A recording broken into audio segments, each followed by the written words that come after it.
Saudações aos entusiastas do esporte a motor. Você está no quadro Corrida a Corrida do GP Total. Estamos em nossa viagem a 1986, uma temporada para lá de especial do esporte a motor, uma temporada que a gente não cansa de elogiar por todo o contexto dela, os carros, os pilotos, as corridas, e a gente chega à sexta etapa, Grande Prêmio do Canadá. Até então, a gente já tinha mais ou menos formatada a grande disputa entre os dois pilotos da Williams, Alain Prost e Ayrton Senna. Aqueles 4 contenders começavam a formar as suas pontuações para o campeonato, cada um com o seu desafio particular. Prost tentando uma defesa de título com um carro que não era o melhor do ano. Piquet tendo muitos azares, apesar de ter um começo muito mais forte que Mansell, sofrendo com problemas diversos, fazendo com que ele não capitalizasse pontos importantes, apesar da vitória no GP inaugural, no GP do Brasil. Depois disso, foram realmente momentos muito complicados para o Nelson. Um Mansell que começava a conquistar pontos importantes, e a vitória na Bélgica faz com que o Mansell acorde para esse campeonato. Enquanto a gente tinha um Ayrton Senna que tinha vencido na Espanha, do jeito que ele venceu. Para quem não viu o nosso resumo do Grande Prêmio da Espanha, mais uma vez eu recomendo, porque foi uma corrida incrível. Não canso de dizer que entra fácil em qualquer top 10 de maiores corridas de todos os tempos, e também com pontuações interessantes. Ele vinha de um segundo lugar na Bélgica, muito interessante para ele, e ele retomava a liderança do campeonato quando a Fórmula 1 chegava ao Tour da América do Norte, e a primeira corrida desse Tour foi Grande Prêmio do Canadá, circuito Gilles Villeneuve, em Montreal. Vamos então às curiosidades, e mais uma vez, claro, para a gente falar todos os detalhes de mais uma corrida aqui do GP Total Corrida a Corrida, temporada 1986, tenho a companhia do meu querido amigo Márcio Madeira. Vamos de Canadá então, amigão, boa noite. Saudação, Lucão, saudação, amigos de casa. Assim, Canadá tem um bocado de coisa para a gente atualizar, né? Vou começar aqui pelos carros, os 3 principais carros, algumas atualizações, e também teve dança de cadeiras, que eu passo a bola para você fazer aí. Vamos lá, a Lotus estava reclamando, o Ayrton estava reclamando muito de dor nas costas, o carro estava batendo muito no fundo, até gerou aquelas suspeitas maldosas de que teria alguma coisa a ver com alguma emulação de carruagem ali, alguma coisa irregular no assoalho, que foi esmiuçado muitas vezes, nunca encontraram nada, era do talento mesmo do Ayrton na classificação. Mas o carro batia muito no fundo, e aí a equipe faz uma alteração na suspensão, já que teve que refazer a suspensão para poder preservar os rolamentos, né, que estavam com esse problema. Eles fizeram um cubo de roda mais forte e atualizaram a suspensão, inclusive com um mecanismo hidráulico que permitia regular um pouco a altura do carro para ele bater menos no chão e sacrificar um pouco menos a coluna do Ayrton. Ele estava sentindo muita dor nas costas ao fim dos grandes prêmios, por causa desse. O carro batia muito e, claro, desgastava mais pneu traseiro também, então teve essa atualização importante. A McLaren Porsche traz uma injeção eletrônica nova também, que permitia que o motor lidasse com um pouco mais de pressão e também mais eficiente em termos de economia, né? E a Williams estreou um sistema que até a Renault já tinha introduzido antes, que com sensores ela percebia quando o intercooler era desnecessário. E nessas situações em que o intercooler era desnecessário, ela bypassava, né? Ela contornava o intercooler para poder ter menos lag, né? Quando acelerava, o motor responder mais rápido. Então, mais um sistema também de aprimoramento aí. Então, todo mundo começou a baixar as cartas e melhorar seus conjuntos para o circuito Gilles Villeneuve, que era, ao contrário de Mônaco, que é exemplo de San Marino de Imola, uma pista dramática sobre o aspecto de consumo, não só de combustível, mas de freios também. Então, uma pista que demandava muito, e você tinha que ter realmente, não tinha como blefar, né? Ali, quem tinha condição de andar forte economizando, andava, e quem não tinha que economizar, não tinha jeito, né? Então era uma corrida de novo. Se na Bélgica o Ayrton sabia que não tinha chance de vencer, porque estava com o carro Frankenstein, né, metade de 85, metade de 86, no Canadá ele já sabia que não tinha chance, a menos que chovesse, porque o consumo de combustível do Renault não tinha condição de acompanhar McLaren, Tag Porsche, sobretudo Williams Honda. Bom, vou deixar você falar um pouco das danças das cadeiras, o que aconteceu, o que provocou essa dança de cadeiras, e depois a gente começa a falar de classificação. Vamos começar com realmente as mudanças de grid, porque a gente teve, claro, a questão da morte do Hélio de Ângeles, mas a gente também teve um acidente gravíssimo com o Mark Surer. E não foi um acidente na Fórmula 1, tá aí uma imagem do Surer, ele em Mônaco, ele que era o titular do carro 17 da Arrows, um carro que vinha do chassi de 85, o chassi de 86 não tinha ficado pronto, e quando ficou pronto, que era o chassi A9, ele se mostrou um desastre. O chassi de 85, ele ainda era um misto de alumínio e fibra de carbono, o carro, e é um carro que é interessante porque a gente consegue ver ali, o turbo ele ficava exposto, a gente consegue ver ali no final da lateral do carro um pedacinho do turbo exposto ali, só protegido por uma pequena grade de metal ali, a parte do intake do turbo. Isso mostra um pouco o que era a brutalidade desses carros para a época, um paredão atrás, o motor BMW M1213, que a gente fala tanto aqui, de toda a potência brutal que ele entregava, e o próprio paredão, a asa traseira muito grande, muito extensa, mas um chassi que em 85 até conseguia se virar muito bem, mas 86 era realmente já um chassi muito datado, muito problemático, não tão problemático quanto o chassi seguinte, em que eles tiveram muitos problemas, principalmente problemas de torção mesmo, problemas de dirigibilidade. O carro era um carro muito complicado e eles passaram a maior parte da temporada de 86 usando o chassi antigo de 85, que era um chassi muito alto, a gente percebe aí, o piloto ficava bastante alto em relação à posição dele, né? Ele não ficava tão deitado, e a própria tampa traseira muito protuberante, as laterais muito altas, a asa traseira também era bastante grande, a própria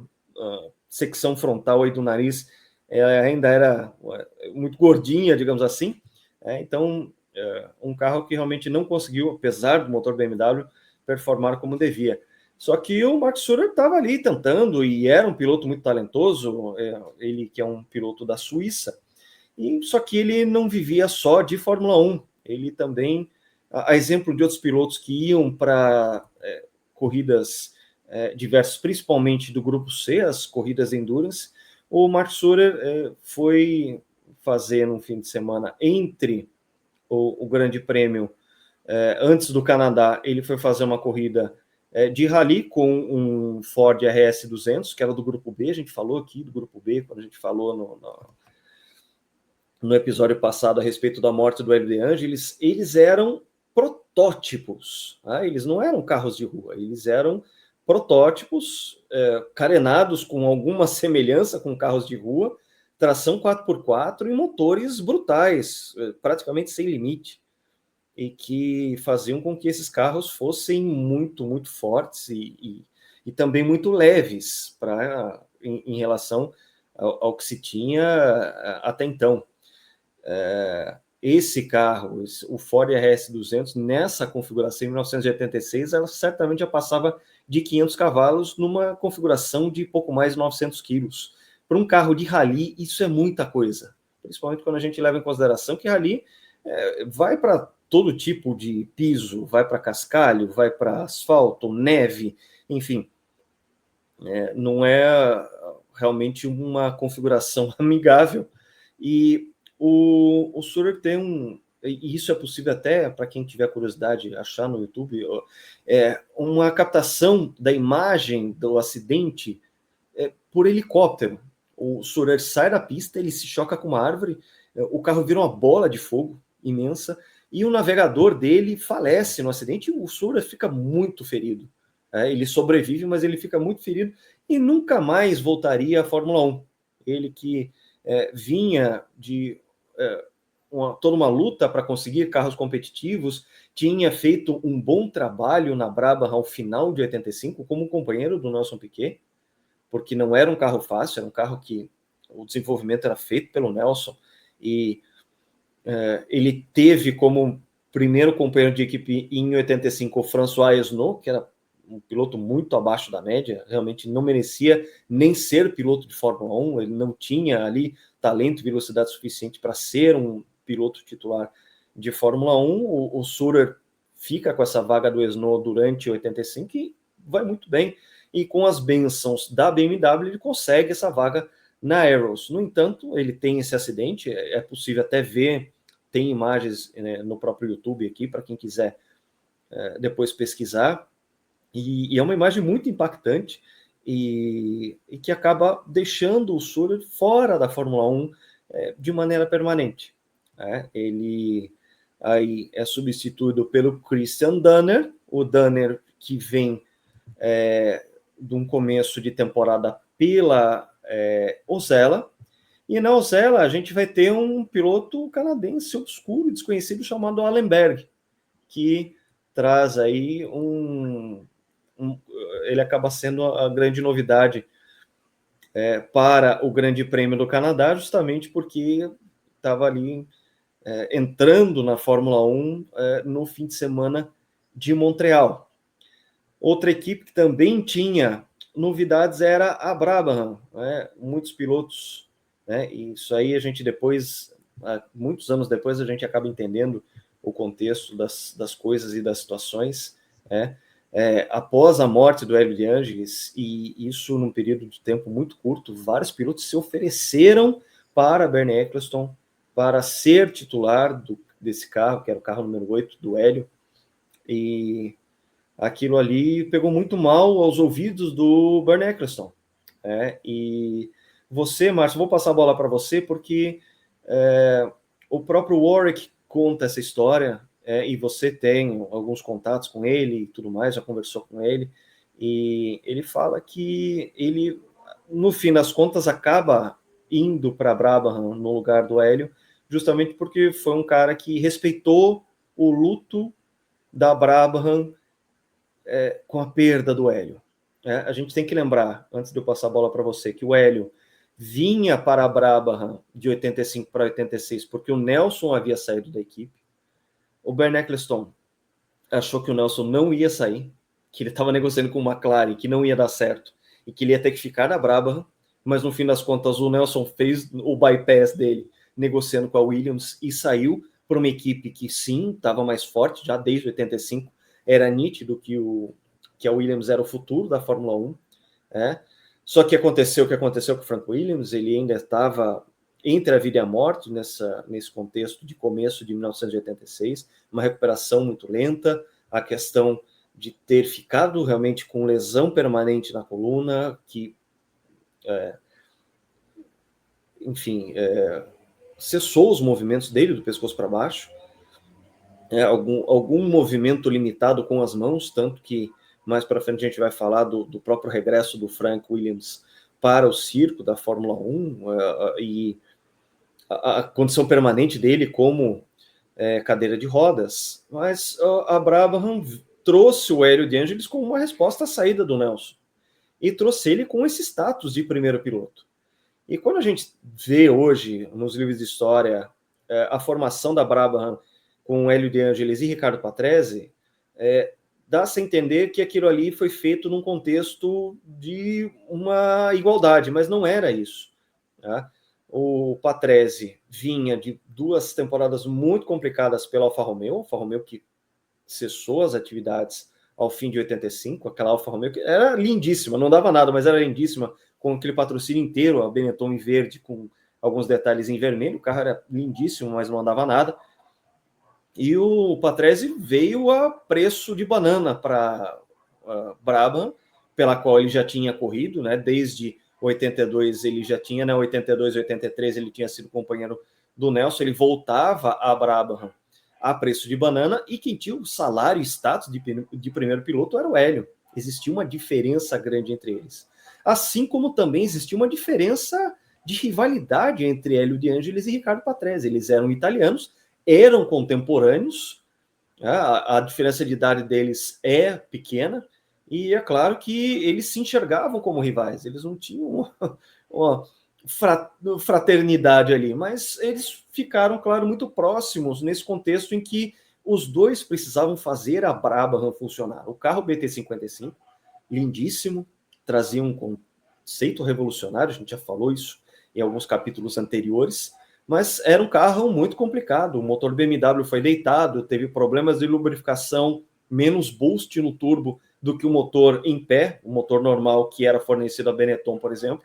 Benetton conseguia colocar mais potência, mais cavalaria no chão do que esse carro da Brabham, apesar da Brabham ter um centro de gravidade baixíssimo, notadamente o centro de gravidade mais baixo de todos esses carros da temporada de 86. Mas, de qualquer forma, eles não estavam conseguindo fazer esse carro funcionar e ainda teve o episódio do falecimento do Hélio. E agora sim, Márcio, já passo a bola para você, porque o Warwick acabou, né? O Derek Warwick acabou sendo o piloto a substituir o Hélio e ficar com essa vaga na equipe da Brabham. Tá aí a foto. O Warwick já em Montreal, sendo o novo titular do carro número 8. Eu tive a oportunidade de... Eu converso com alguma regularidade com o Warwick no WhatsApp, com o Surger também, Mark Surger também, mas mais com o Warwick.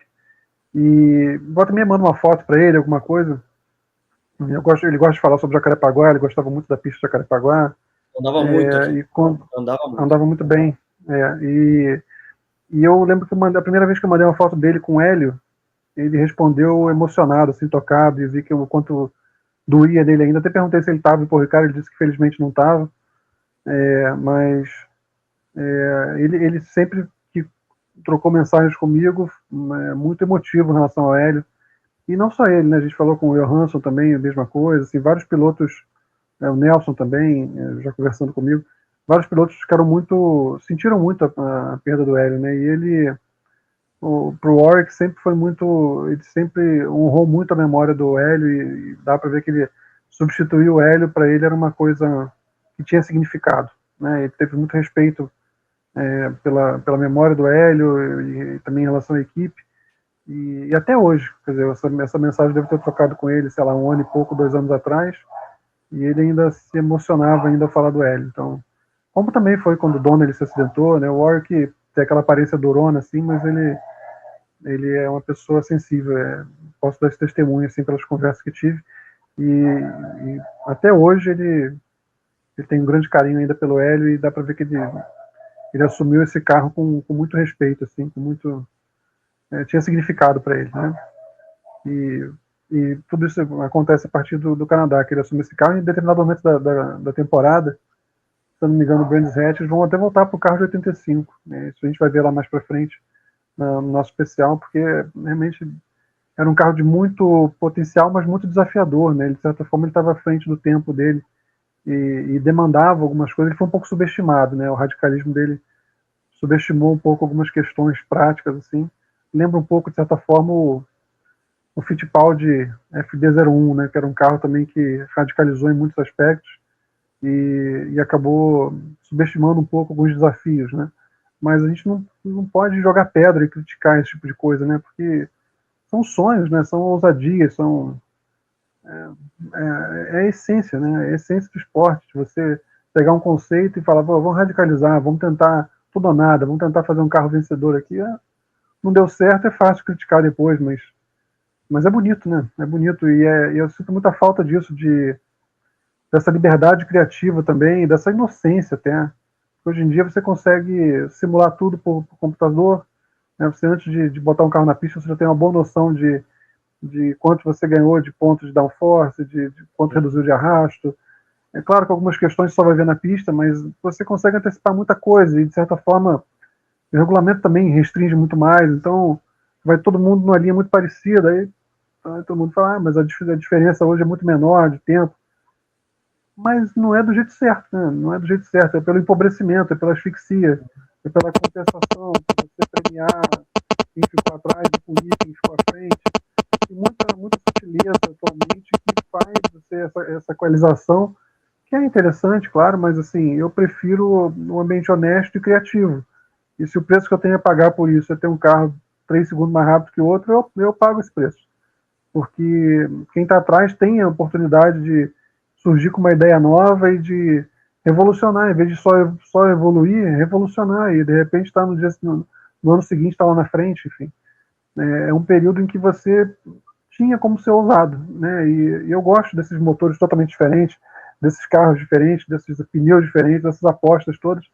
Eu gosto muito disso. Então é um carro que não funcionou, tem alguma coisa dele no McLaren MP44 de 88 que funcionou bem demais, mas quem sou eu para criticar, quem sou eu para jogar pedras? Eu amo justamente essa liberdade, essa inocência, essa ousadia. Eu amo tudo isso, esse momento em que está chegando o digital, né, começou a funilar, 86 já funilou muito em relação a 85, mas afunilou pelos motivos certos, como a gente falou aqui, né? Afunilou porque o que demandava do piloto e do carro era extremo, né? Muita diferença de classificação em corrida, então a gente nem começou a falar ainda de Canadá aqui, falando muito de contextualização, né? Melhor a gente correr um pouquinho, porque esse vídeo vai ficar longo. Vou seguir para a classificação, Lucas, se você não tiver nada mais para falar, eu vou seguir. Vamos de primeira pole de Mansell, né? Pois é, primeira pole do Mansell. Mansell, a gente falou aqui que ele ganhou na Bélgica por falta de quórum, né? E no Canadá foi diferente e foi surpreendente, porque se você pensar nos melhores pilotos de todos os tempos no circuito de Gilles Villeneuve, Nelson Piquet está lá na primeira prateleira, com certeza, né? Ele tem a vitória em 82, uma vitória emblemática em 84, a vitória de 91, mas ele fez outras grandes corridas lá. 90 foi uma corridaça dele. Ele fez grandes corridas lá no circuito de Gilles Villeneuve ao longo da vida. Ele sempre andava muito bem lá. E é curioso que o Mansell tenha superado ele justamente ali. Porque o Mansell, a partir daqui, se a primeira vitória caiu no colo dele, a partir daqui ele começa a surpreender com uma velocidade grande e constante, e vai realmente se beneficiar dos acertos do Nelson, né, do desenvolvimento do carro feito pelo Nelson, mas ele se adapta a isso e começa a andar muito forte, e começa agora a superar o Nelson em algumas circunstâncias. Aqui é a primeira vez que ele supera de fato o Nelson. Ele chegou à frente em Mônaco, mas circunstâncias muito atípicas, né? Mas aqui não, aqui ele chega à frente. O Nelson teria sido segundo, muito provavelmente, mas ele tem um problema de pneus, de bolhas, e é obrigado a fazer uma segunda troca. Ele começa. Tive algum problema de microfone aqui, não? Um pouquinho, já parou. Perdão, então eu peço perdão por isso. É a primeira vez que o Mansell fica à frente. O Nelson teria sido segundo, né? Ele tem esse problema com os pneus, e é a primeira vez que ele começa a questionar publicamente. Ele foi sempre muito cuidadoso com isso, mas ele começa a questionar a equipe com relação à falta de apoio, né? Ele acaba chegando em terceiro atrás do Prost, mas é interessante a gente notar o seguinte. Vamos lá, a gente está falando de trás para frente. Na largada, o Mansell confirma a pole, fica em primeiro, Ayrton em segundo. Ayrton o tempo todo pilotando com o olho no consumo. Então o Mansell vai embora, abre mais de 3 segundos da primeira volta. Quem está atrás, o Prost, todo mundo fala, bom, a gente tem que... Vamos colocar a foto da largada, porque a foto da largada ela é muito interessante porque tem os 4 grandes nas 4 primeiras posições. Isso. O Rosberg o Mansell fundo, confirma. ali, a gente consegue ver, né, Livier e tudo mais. Essa foto é lindíssima e mostra essa Fórmula 1 que você está defendendo, essa questão de toda essa variedade de pneus, as engenharias de motor. A gente tinha 3 tipos diferentes de V6. A gente tinha V6 a 80 graus, 90 graus e 120 graus. Da Ferrari era de 120 graus, era aberto, assim como o Ford Tech da Lola Haas, V880, que é um pouco mais estreito, o Stag Porsche era V880, V890, motor Moderne, o próprio o IF15 da Renault. Então, você tinha aí a palavra pluralidade. Você conseguia, como a gente colocou no nosso prólogo aqui, pintasse todos os carros de branco, a gente ia reconhecer de maneira muito fácil. Você tinha guerra de pneus, você tinha toda essa liberdade, falar assim, olha, você só precisa cumprir a litragem, 1,5 litro e faça o que você quiser com isso. O número de cilindros, a gente tem 4, tem ainda V8 Alfa Romeo, né, com a Osella, você ter o 4 turbo da Zack Speed, pouco tempo antes ainda tinha o motor Hart andando com as Lola Haas, que depois trocaram pelo Ford Tech Turbo, ou seja, a questão a palavra é pluralidade.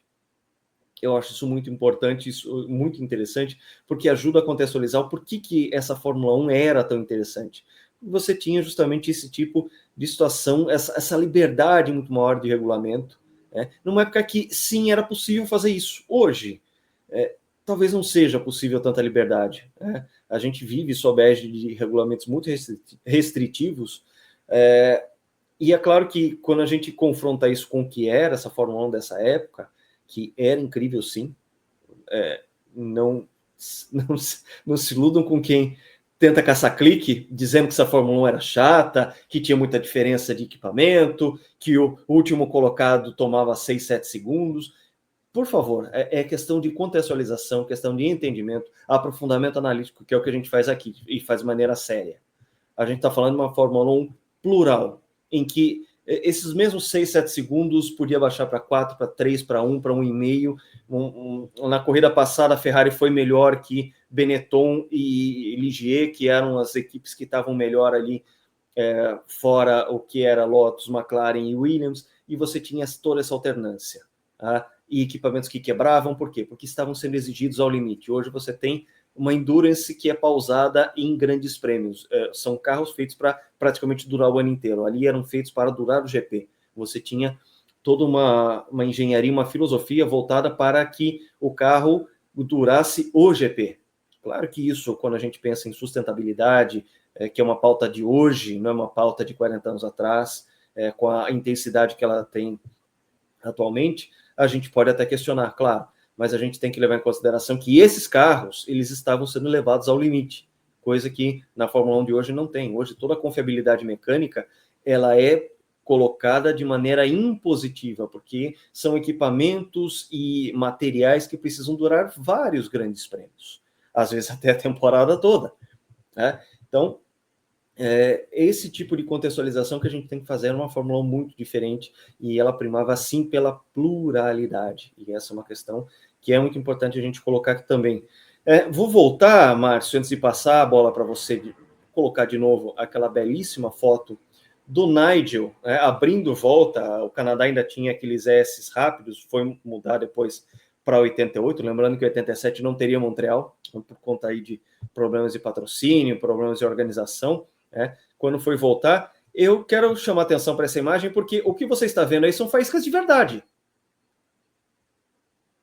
Sim, faíscas de verdade. Por quê? Porque em 2015 a Fórmula 1 trouxe faíscas fake. Isso aí era realmente o fundo do carro batendo no asfalto e produzindo essas fagulhas lindíssimas que eram captadas tanto em câmeras de vídeo quanto em câmeras fotográficas. Tá? Era espontâneo. Tudo isso era espontâneo. Eu estou frisando isso justamente porque muitas coisas das quais se coloca hoje, 40 anos depois de 86, como uma coisa normal, como uma coisa natural, na verdade é fake. As fagulhas de hoje em dia são fake. As de 86 eram naturais. Pois é. Bom, o Mansell confirma a pole dele, confirma a liderança. Abre mais de 3 segundos do Ayrton pilotando de olho no consumo, e aí quem está atrás do Ayrton se desespera, começa a falar, cara, tem que passar ele de qualquer forma, porque senão a corrida acaba em pouco tempo. E aí o Prost vai com tudo para cima do Ayrton, logo no início da corrida, e ali no antigo box, logo depois do hairpin, onde tem os S de velocidade, o Prost põe de lado, e aí é um momento complexo, porque racionalmente o Ayrton provavelmente deveria ter recolhido e perdia a posição só para o Prost, apesar de que ele ia ser superado inevitavelmente pelo Nelson e provavelmente pelo Fleck também.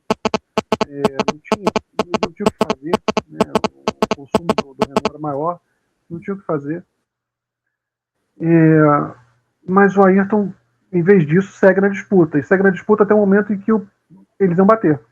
O Prost corta a frente dele ali e eles iam bater, e o Ayrton tem que lançar mão da manobra evasiva, que é exuberante, todo o talento dele, o controle do carro, aparece nessa manobra, ele consegue, ele evita, ele acaba protegendo o Prost, porque se eles se tocam ali, a dianteira direita dele com a traseira esquerda do Prost, o Prost ia pro guarda-reio com muita força, ele ia se machucar ali, sabe? E o Ayrton consegue meter o pé no freio e conseguir evitar o toque, e nessa manobra ele acaba sendo superado por todo mundo, perde posição pro Nelson, pro Keck, até pro Arnoux de Ligier, e cai para sexto. Então, racionalmente, o Ayrton talvez não devesse ter forçado tanto, ter lutado tanto para resistir, apesar de que era a natureza dele, né? Ele sempre resistia à ultrapassagem, era um reflexo quase, mas tinha muita diferença de velocidade, ele ia ter muita dificuldade. Então, você pode elogiá-lo pelo reflexo, criticá-lo por ter oferecido tanta resistência. O fato é que ele não tinha ritmo, né? Então, como o Arnoux também tinha motor Renault, ele consegue alcançar o Arnoux e ultrapassar depois de 14 voltas, mas essa prova expõe que num contexto de consumo muito, muito crítico, o Ayrton era a quinta força. Ele podia ser no máximo a quinta força, atrás das duas Williams e das duas McLaren.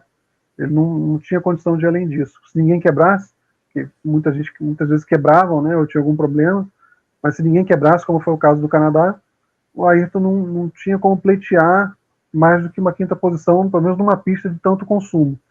Em outras praças ele tinha condição de brigar com o Keck, às vezes até com os outros três, mas numa pista como o Canadá não tinha como fazer mágica, né? Não tem o almoço grátis, não tem jeito, né? O Mansell, como a gente falou, vence com autoridade, diferentemente da Bélgica. O Nelson tinha tudo para ser segundo, mas tem essa situação com bolhas do pneu, acaba tendo que fazer uma troca extra, fica em terceiro. O Prost consegue levar o carro na segunda posição, o Keck em quarto. Então, de novo, o Nelson com problemas, né? E ele vai, você vê que ele não está feliz, né? A expressão dele no pódio não é uma expressão feliz. E o Nigel, que ninguém dava nada por ele, começa a surgir como uma força para o campeonato. Ele deu alguma sorte, deu bastante sorte na Bélgica, mas aí ele venceu com méritos e começa a surgir como uma força. Até então, ninguém parecia levar muito a sério isso, mas a partir daí para frente, o Nigel passa a ser um fator, sim, da luta pelo título, uma força a ser batida. E acrescenta muito ao campeonato, porque a Williams passa a ter uma briga interna, né, que o Prost vai explorar também no devido momento, e o Ayrton, que vinha liderando o campeonato no malabarismo, né, vinha um Ayrton muito diferente do Ayrton de 85, o Ayrton focado em pontuar, focado em levar o carro até a fim na melhor posição possível, não tem força para lutar pela vitória em condições normais com o Williams e McLaren. Então, um campeonato muito interessante nesse aspecto. A Ayrton vinha fazendo um campeonato digno de campeão, uma campanha digna de campeão, sempre somando o máximo de pontos que podia, só que não tem condição de brigar nesse tipo de circunstância. Prost, mesma coisa, somando pontos o tempo todo. O Nelson e o Mansell tinham perdido muitos pontos, mas tem um carro muito bom. E é interessante, começa a se desenhar a partir daqui tudo que a gente já teve uma corrida clássica, né, no GP da Espanha, uma corrida top, mas a dinâmica do campeonato a partir daqui, com a chegada do Mansell definitivo, ganha muito e a gente vai começar a ter umas corridas muito tensas daqui para frente, muito tensas mesmo, a palavra certa é essa, corridas muito nervosas, muito tensas, e o clima na Williams começa a chegar a um ponto de ruptura que vai extrair o melhor do Nelson também. O Nelson vai começar a mostrar tudo, o talento dele como piloto e o talento dele também como estrategista, fora das pistas, a malandragem, o truque, tudo aquela inteligência do Nelson para levar, enfim, para mexer com o contexto também, tudo isso vai aflorar muito em breve. Era para reverter um contexto muito desfavorável, porque o Nelson vence Jacarepaguá, ganha os primeiros 9 pontos do campeonato, mas terminada a sexta etapa, o Prost ele retomava a liderança do campeonato, esse segundo lugar também caiu como uma luva para as pontuações dele, ele alcançava 29 pontos, Mansell chegava a 27, os mesmos 27 do Senna, só que com o critério de desempate de vitória a mais, e o Piquet, que tinha conquistado aqueles primeiros 9 pontos da temporada, ao fim da sexta etapa, ele estava com 19, ele só tinha somado 10 a mais. Então já começava aí ficar um pouco para trás. Ele ficava a 10 pontos do Prost, ou seja, mais de uma vitória, lembrando que a vitória valia 9 pontos, e o Keck ficava ainda mais para trás com 14 pontos. Ele já vinha também numa distância maior, que acabou sendo maior ainda na segunda metade. A gente vai ver do meio para o fim da temporada. Realmente o Keck nunca se apresentou como um contender para essa temporada. A gente já falou sobre isso também aqui em episódios anteriores, que é um dos nossos lamentos, né? O Keck não ter se encaixado ali com aquele carro que é o McLaren MP4 2C, e que fez com que ele ficasse de fora dessa briga. Mas, de qualquer forma, a Fórmula 1 depois disso voltava, né, e teria a corrida de Detroit, né, ainda se voltava para a América do Norte, só depois teria o retorno à Europa. A gente continua aqui em nossa saga, em nossa viagem a 1986. Vamos continuando aqui. Você que não assinou as notificações, assine as notificações para que você não perca a próxima etapa, que a gente vai falar do Grande Prêmio de Detroit. Todo mundo sabe quem ganhou aquela corrida e qual foi as circunstâncias, que bandeira de país foi exaltada naquele fim de semana nos Estados Unidos, na capital do automóvel. Espero todos vocês juntos aqui com a gente no GP Total, corrida a corrida. Até a próxima!